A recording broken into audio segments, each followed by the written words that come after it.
In March 1970, Elvis Presley was commanding 30,000 screaming fans at the Houston Astrodome when a single voice from the crowd mentioned his beloved mother Gladys, and what happened next stopped the king of rock and roll dead in his tracks. For 30 agonizing seconds, the most famous man in the world stood frozen on stage, both hands pressed to his chest, head bowed, as 30,000 people watched in stunned silence. But what could possibly transform the larger-than-life Elvis into a broken man mourning his mama in front of the entire world? The Houston Astrodome stretches like a cathedral of steel and concrete, its massive dome arching over countless souls packed into every seat, standing room, and walkway. The air thrums with electric anticipation as spotlights cut through the darkness, casting long shadows across the crowd. March 3rd, 1970, a date that will burn itself into the memory of everyone present. The venue had hosted baseball games and rodeos, but tonight it transforms into an experience entirely different, a moment almost sacred.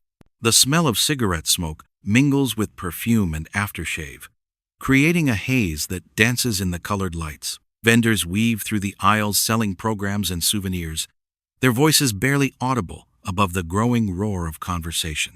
From the nosebleed sections to the front row, every demographic imaginable has gathered under this dome: teenagers with their hair teased high, middle-aged couples holding hands, elderly folks who remember when Elvis was just a young man with a strange way of moving his hips. The stage crew makes final adjustments to the enormous sound system, testing microphones and checking cables with military precision. This isn't just any concert. This is Elvis Presley, and everything must be perfect. The lighting rig spans the width of the stage, resembling a constellation of stars, each bulb calibrated to capture every movement, every expression, every bead of sweat that will soon glisten on the performer's face. Elvis emerges from the tunnel, and the roar that erupts shakes the very foundation of the Astrodome. Every voice becomes one thunderous wave of adoration that crashes against the curved walls and reverberates back tenfold. The sound is so intense it's almost physical, a wall of pure emotion that hits him like a hurricane. He's wearing his white jumpsuit with gold studs that catch the light like stars, the high collar framing his face, the cape flowing behind him like something worn by royalty. But even from the highest seats, there's an unmistakable quality about his presence tonight. His usual swagger carries a weight tonight, his trademark smile flickering with shadows that the lighting can't quite illuminate. The opening chords of "That's All Right" fill the colossal space, and Elvis moves with practiced precision. Yet there's a restlessness in his steps. He prowls the stage as if he were a caged panther, his movements flowing but somehow searching. Those gathered sing along to every word, their voices creating a symphony of devotion that would humble kings and presidents. Between songs, he pauses at the microphone stand, gripping it like an anchor in a storm, sweat beads on his forehead under the blazing lights, and for just a moment, the mask slips. The confident performer reveals a profound vulnerability, deeply human. The crowd doesn't notice. They're lost in their worship of the king, screaming his name until their voices grow hoarse. But the cameras catch it, that fleeting expression of loneliness that crosses his face like a shadow passing over the sun, gone so quickly that only the most observant would notice. The arena's design amplifies every breath, every movement, every subtle shift in his voice, turning the immense venue into an intimate concert hall through some miracle of engineering and emotion. Behind the dazzling performance and thunderous applause lies a man drowning in his own success. Elvis Aaron Presley, the boy from Tupelo who conquered the world, carries burdens that no crown can bear. It's been nearly 12 years since Gladys Presley drew her last breath on August 14th, 1958. 12 years since the woman who loved him unconditionally left him to navigate fame's treacherous waters alone. The anniversary of her death approaches like a storm on the horizon, and no amount of applause can silence the echo of her absence. The memories flood back without warning, During quiet moments between songs, Gladys working double shifts at the garment factory, her fingers raw and bleeding, but her smile never wavering when she'd come home to find Elvis practicing guitar on the front porch. The way she'd save every penny to buy him that first real guitar for his 11th birthday, wrapped in brown paper with a bow made from newspaper. How she'd sit in the front row of every school talent show, tears of pride streaming down her face as her boy sang his heart out to crowds of 12 people. The touring has become relentless. A carousel of hotels, stages, and screaming crowds that never stop spinning. Cities blur together: Detroit, Chicago, Phoenix, Houston. Each venue filled with thousands of faces that merge into an endless sea of adoration. But none of it fills the Gladys-shaped void in his heart. She was his compass, his sanctuary, the one person who saw Elvis the son instead of Elvis the phenomenon. When the world got too big and the pressure too intense, she was the safe harbor where he could drop anchor and remember who he really was. Without her gentle guidance, he feels unmoored, drifting through a life that everyone envies but no one truly understands. The pills help sometimes, the uppers to get through performances, the downers to find sleep afterward, but they're poor substitutes for the comfort of his mother's voice, telling him everything would be all right. Colonel Parker handles the business, the Memphis Mafia handles the logistics, but nobody handles the loneliness that gnaws at him in the dark hours before dawn. Here, under these lights, as he moves through his repertoire with mechanical precision, the weight of expectation presses down on him like the Astrodome's enormous roof. The massive audience has paid their hard-earned money to see the king, to witness magic, to feel something transcendent. They've driven for hours, saved for months, arranged babysitters, and taken time off work. They don't want to see his pain or his doubt. They want the fantasy, the escape, the perfect performance that transforms their ordinary lives into something extraordinary. During the quieter moments between high-energy numbers, Elvis finds himself speaking to the crowd more intimately than usual. His voice drops to that conversational tone that travels with perfect clarity to the furthest reaches of the venue, a gift that still amazes sound engineers. He talks about home, about the people who shaped him, about the simple truths that fame can never erase. There's something in his delivery tonight, a rawness, a longing, that even he doesn't fully recognize, like a man reaching for something just beyond his grasp. The spotlights create an island of brilliant white light around him, isolating him from the darkness beyond, making him both the center of attention and utterly alone simultaneously. The transition between songs creates a pocket of intimacy within the vastness of the Astrodome. Elvis steps closer to the edge of the stage, his tone dropping to that conversational level that somehow reaches every corner of the immense venue. The illumination softens, creating a warm glow around him as he begins to speak from his heart, rather than from his rehearsed stage banter. His words flow, evoking the image of a river finding its course, meandering through memories of home, of simpler times, when the world was smaller and love was unconditional. You know, Elvis begins, his words carrying a weight that makes the gathered audience lean forward as one. Sometimes when I'm up here, looking out at all your beautiful faces, I think about the people who ain't here to see this. The ones who believed in me before anybody else did. His hand finds its way to his chest, fingers splaying over his heart as if trying to hold something precious inside.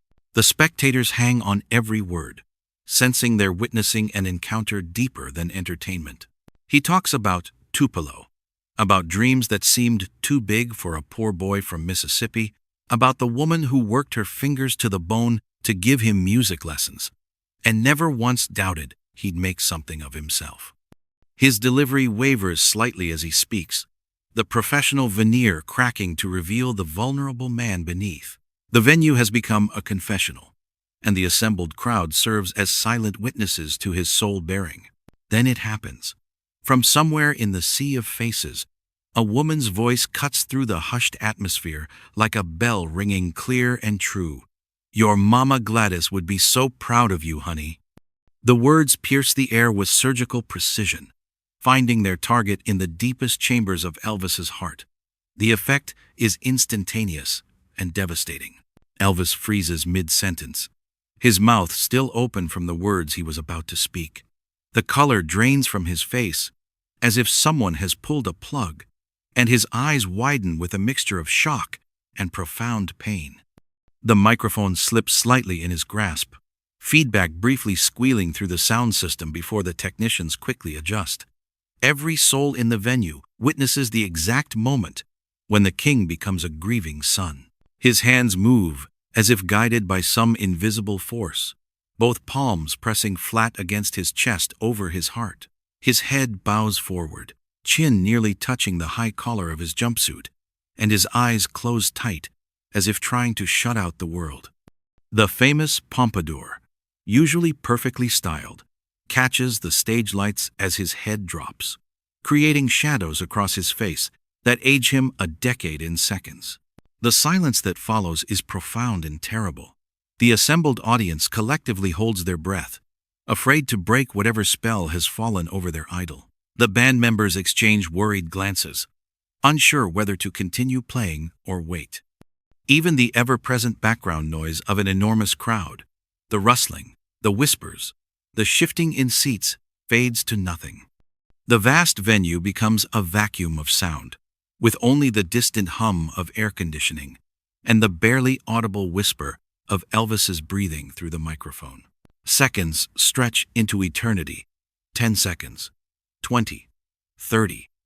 Each tick of the invisible clock feels like an hour, as the most famous man in the world stands statue still, lost somewhere between memory and grief, between the boy he was and the legend he's become. When Elvis finally lifts his head, the transformation is complete and heartbreaking. The carefully constructed mask of the king has been stripped away, leaving behind Elvis Aaron Presley in all his raw, human vulnerability.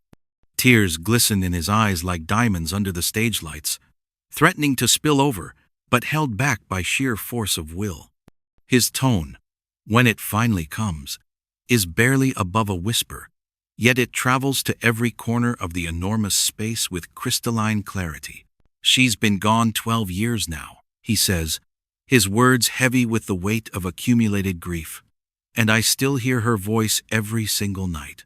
Still feel her hand on my forehead when I can't sleep. Still reach for the phone to call her when something good happens, and then remember." His tone breaks completely on the last word, and he has to pause, gathering himself as if collecting scattered pieces of his soul. Every person present remains perfectly still, afraid that even the slightest movement might shatter this sacred moment. They're no longer audience members at a concert. They've become witnesses to an experience far more profound, a man's heart laid completely bare before God and everyone. The woman who called out about Gladys has tears streaming down her face, her hand pressed to her mouth in shocked recognition of what her innocent comment has unleashed. Elvis straightens slowly, squaring his shoulders as if preparing to carry the weight of the world. "My mama, Gladys," he continues, his voice growing stronger with each word. "She cleaned houses and worked in factories so I could have music lessons.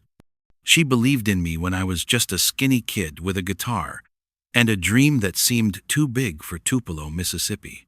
A smile ghost-like in its fragility crosses his face. "She used to say, 'Elvis, honey, you got something special, and God's gonna use it to touch people's hearts.'" Without any announcement or fanfare, Elvis begins to sing, not perform sing. The song that emerges is "He Knows Just What I Need," but it's unlike any version ever heard before. This isn't entertainment. It's prayer. It's confession. It's a son reaching across the veil of death to touch his mother one more time. His delivery, usually so controlled and powerful, trembles with genuine emotion. When he reaches the line about divine love understanding our deepest needs, his voice cracks completely, and several members of his band wipe away tears. The sea of humanity in the Astrodome is witnessing something unprecedented in the history of popular music. A superstar, completely vulnerable, using his God-given talent not to entertain, but to heal his own broken heart in public. The song becomes a hymn, the venue becomes a cathedral, and the moment becomes eternal. Women in the audience openly weep, men remove their hats instinctively, and children sense the gravity of what they're experiencing, even if they can't fully understand it. As the final note fades into the vast space above them, Elvis stands silent once more. But this silence is different. It's not the shocked stillness of a man overwhelmed by grief, but the peaceful quiet of someone who has found a moment of grace. The applause, when it finally comes, is different too, not the wild screaming of fans, but the reverent appreciation of souls who have witnessed something sacred. Within this sacred space, Elvis Presley has shown every person present that beneath the legend, beneath the fame, beneath the crown of stardom, beats the heart of a man who never stopped being his mama's boy.